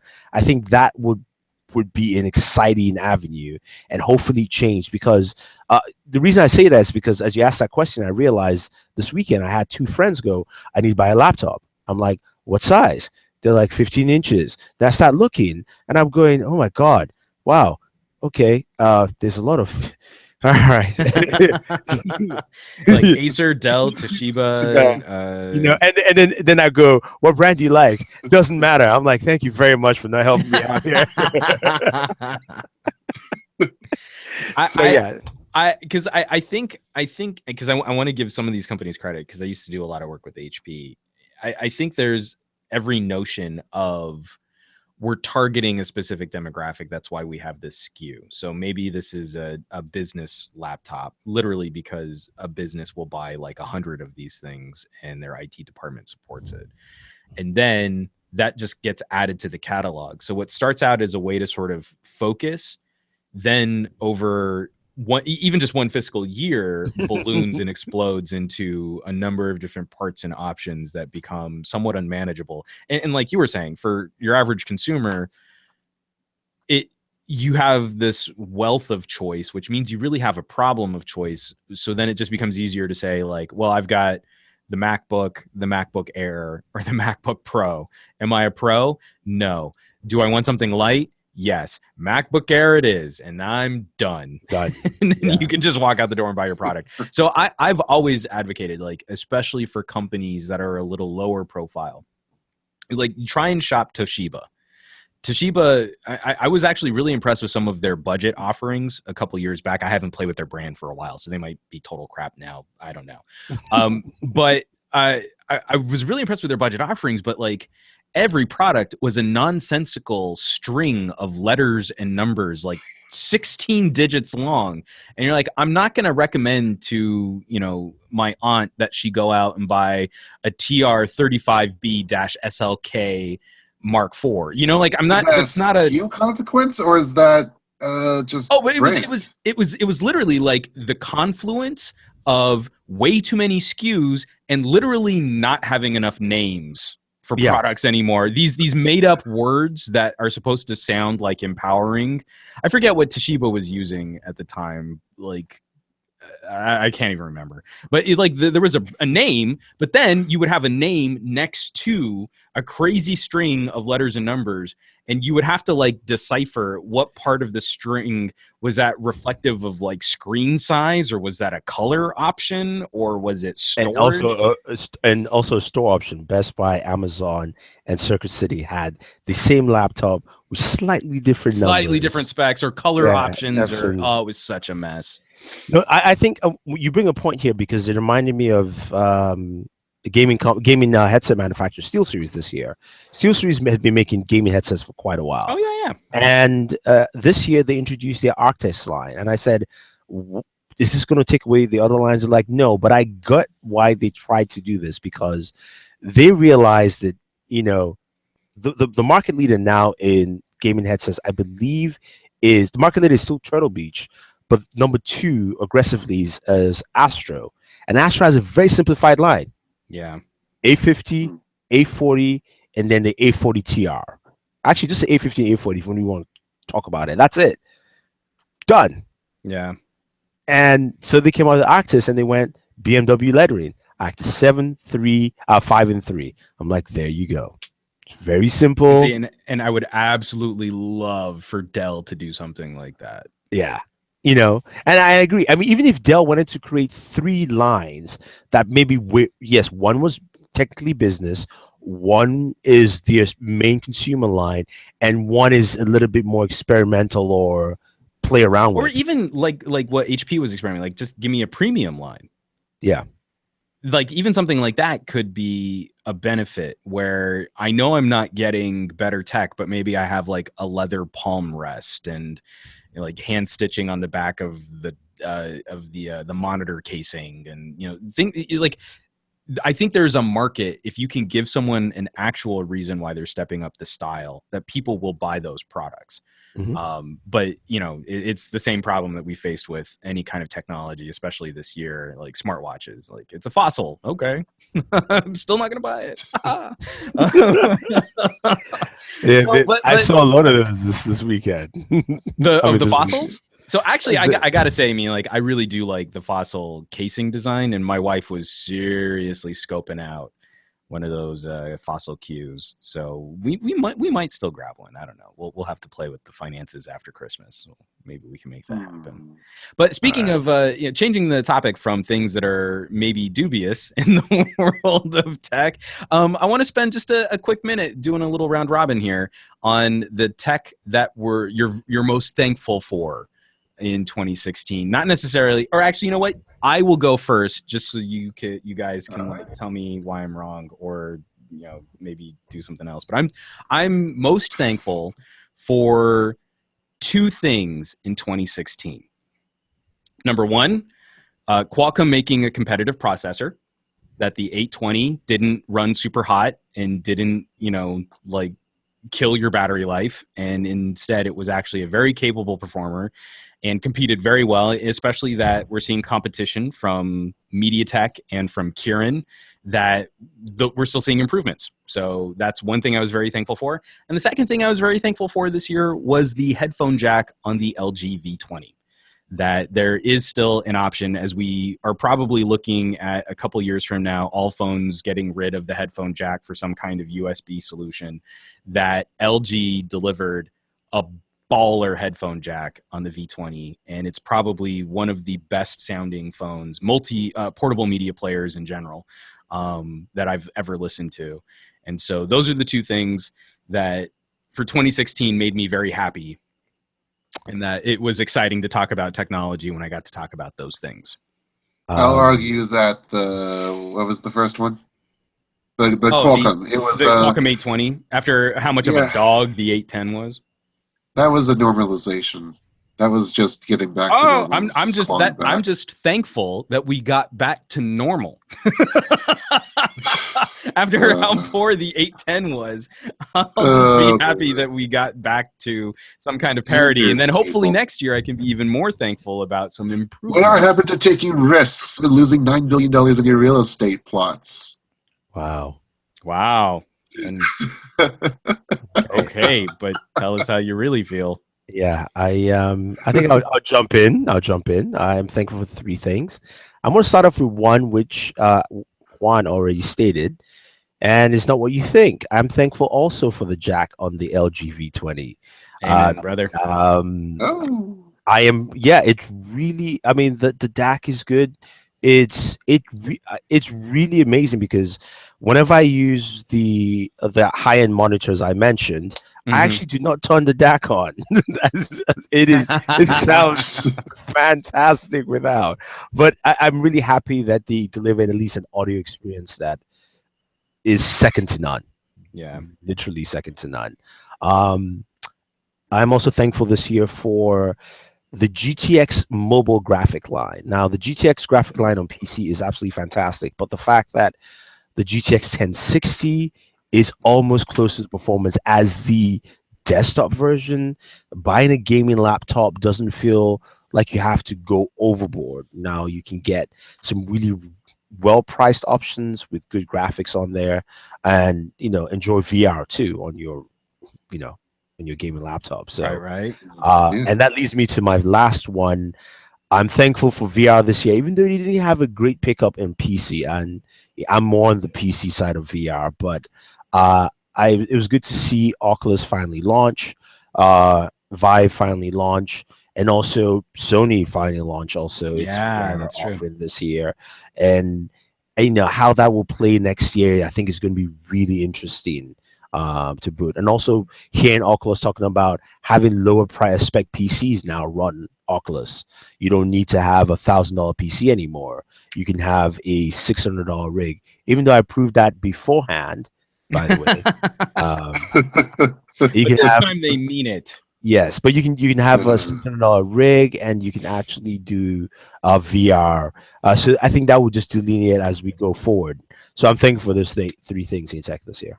Yeah, and especially after having played with Daydream, that even moving up from the low end, that VR is starting to take off. I guess like really the next big thing is just getting these things. I mean, not just this specifically, but like any kind of VR experience into more people's hands.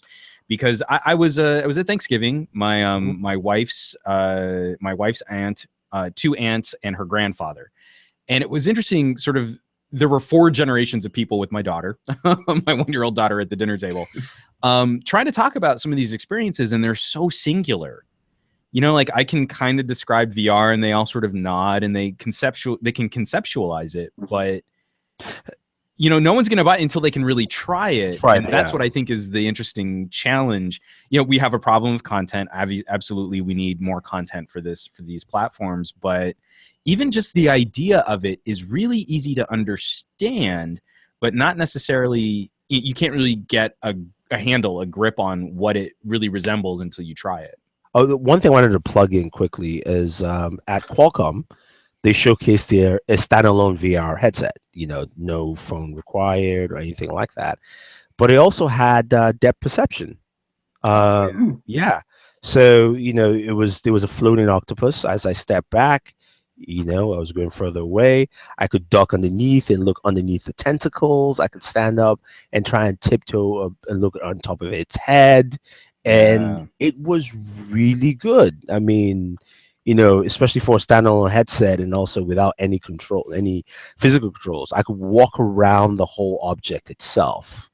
Like I was using a Vive or Oculus. Oh, and you guys know how Twitter pated I've been getting over AR too, so that kind of stuff is going to be hot. I'm super stoked. And Jules, anything else to weigh in there? Or is it, what are you thankful for? Is it just? Well, I am actually thankful for the Pixel. Right on. Believe it or not, because this Google, I don't know what kicked Google in the butt back in late 2015 for them to just go, all right, let's rip the Nexus apart and start all over again, and then just align themselves to become, however they did so, maybe even Apple, like a competitor to Apple, because this has been the year where I've been seeing my friends talk, okay, maybe I should try this Google phone out instead of Apple. Like this not the Honor 8, not the Samsung Galaxy. Like, oh, this is something that has raised people from their seats. So I would disagree. Despite the fact that's on Verizon, it's like, hey, why isn't AT&T stocking this thing? And I tell them, well, AT&T, why isn't AT&T stocking this thing? They just this is not for us. This is not for the heavily invested tech people. This is for they like the look. They like the design for some reason. I'm not going to blame them. I mean, it is an attractive phone. No. Let's not even go there. The most attractive phone this year was the only phone that happened to catch fire was the Galaxy Note 7. Sorry, I don't know that it was the only attractive phone, because I said the most. I didn't say the only. The most. I thought you said okay. Just agree. Just say yes. Fine, yes. And everybody, I mean, because I hate kicking a man when he's down. So fine, Samsung, you had the most attractive phone. Just it's a shame.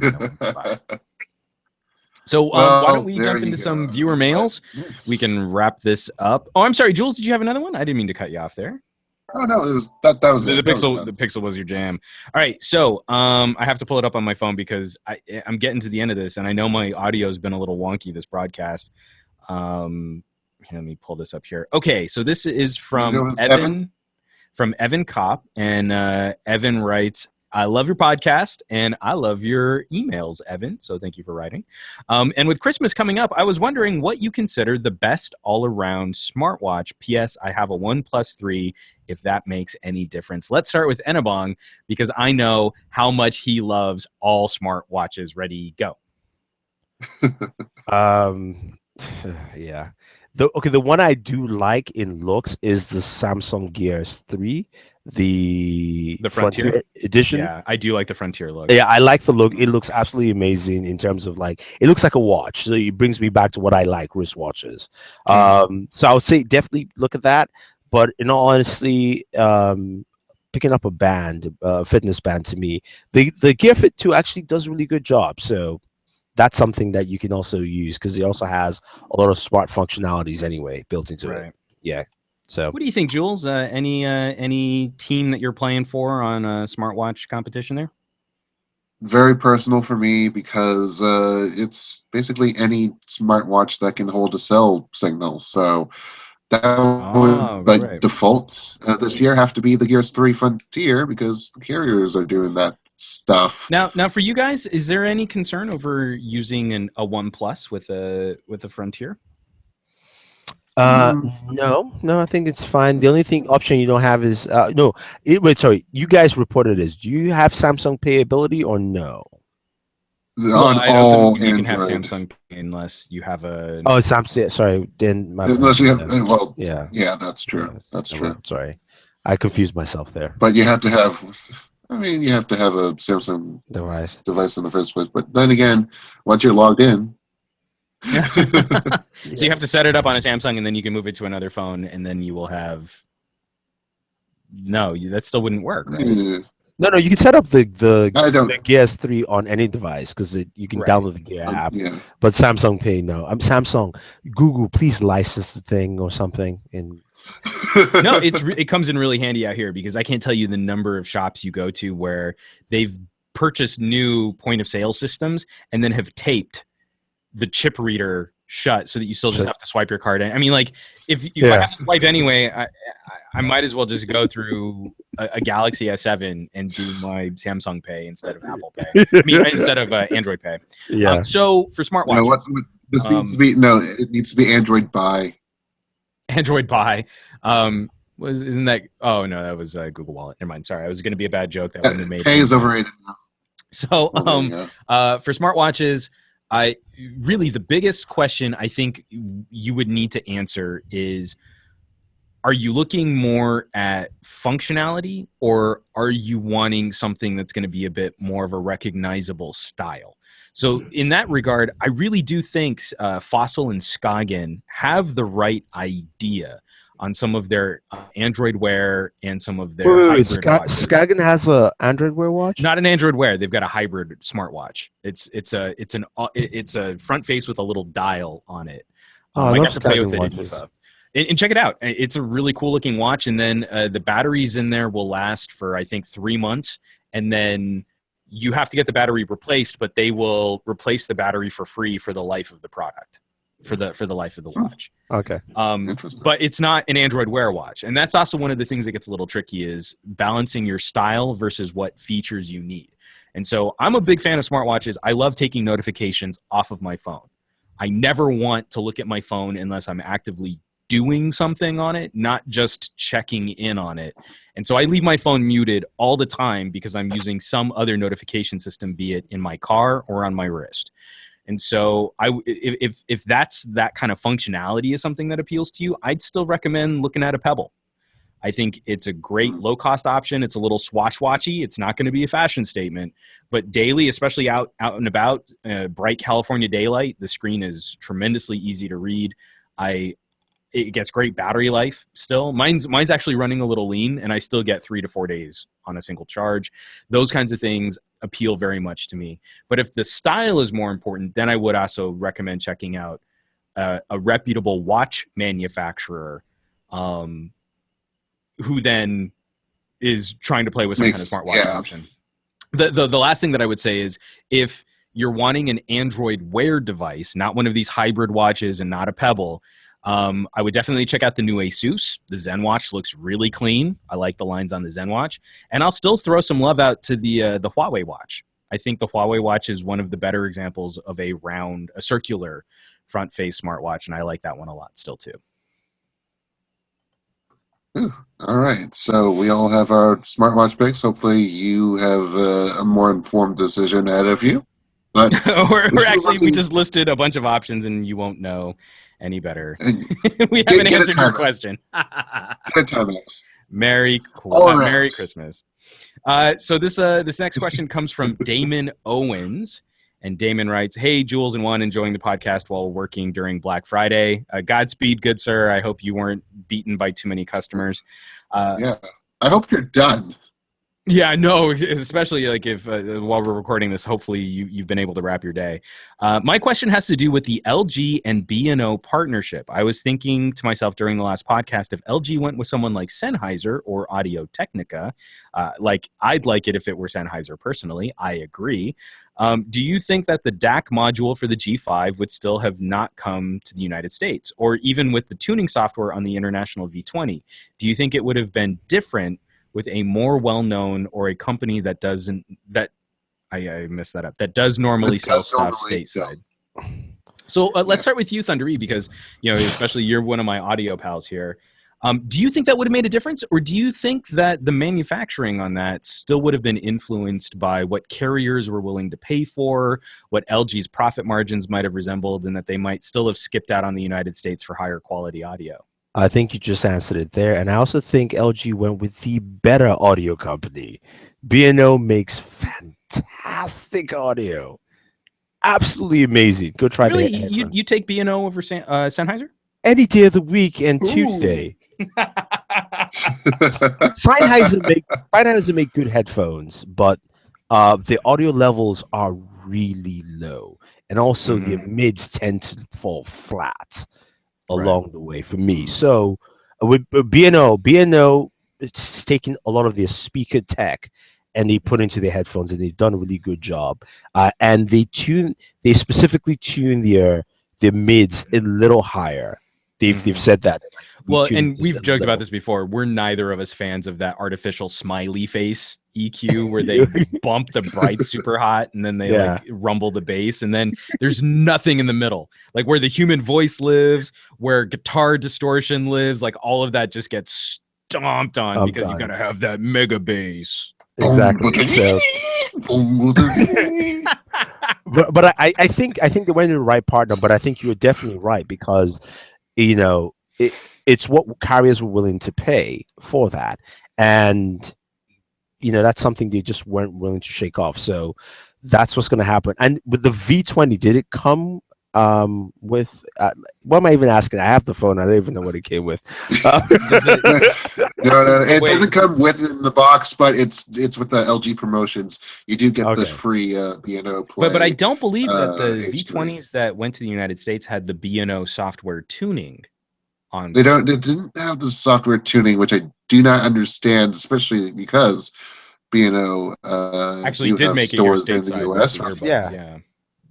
That is odd. Earbuds. It was kind of an odd split on that one too. But no, I think ultimately, because as it was broken down to me too, and we're actually going to be including a little behind the scenes when we wrap up our V20 coverage next week, and why a proper full review has taken us so long to get out. But we were talking to some LG reps, and the way that they were describing the relationship between what LG does to make a phone and how that phone gets sold around the world really did seem to come down to the retail outlets that would be carrying that phone had a significant amount of influence over what was going to be in the device. And so in Europe, that's a lot of brick and mortar stores or phone retailers, phone warehouse types of places. And then in the United States, it's carriers. And so if the carriers felt like they weren't getting the margin that they wanted, then that could influence what actually made it to the device. So I don't think it would have mattered if LG had partnered with a more United States aware company. I think ultimately that still would have come down to, but we want to make X number of dollars on Y number of units, and that's going to cost too much if we have that label stuck to the side of the box. Interesting. True story. Back space or back channel. So I think we can put a pin in this. Before we check out, and I do my little spiel. We tech out. My tech out. Before we wrap this episode up, Thundery, I definitely want to thank you for joining. What can viewers expect on Board at Work? I know you guys have to have a whole bunch of year-end stuff planned. Yeah, and stuff. We haven't even started that. But you can. It's been busy. I know. Yeah. Yeah. You can check out our holiday gift guides. Like I said, we have an audio lovers gift guide. We have a gamers gift guide. We have a home and TV and home gift guide, talking about TVs and home products. And finally, we also have a movies and entertainment gift guide. So we've got a bunch of gift guides for you guys to check out.